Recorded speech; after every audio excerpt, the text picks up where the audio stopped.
Hello guys, in this video I'm going to show you how to disable sound effects on the Sunrise Village application. But first of all, I just want to mention, please don't forget to subscribe to our channel, because at 100,000 subscribers we are going to show you our YouTube revenue statistics and growth strategy, how to make money online. So let's jump into it. First of all, open the application on your device. New, that's my farm, and just a minute.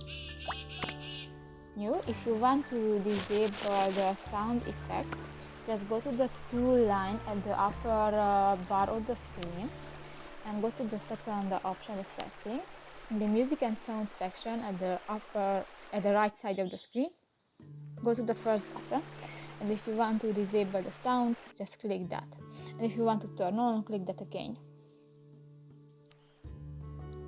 So that's pretty much it for this video guys. See you in the next one. Bye bye.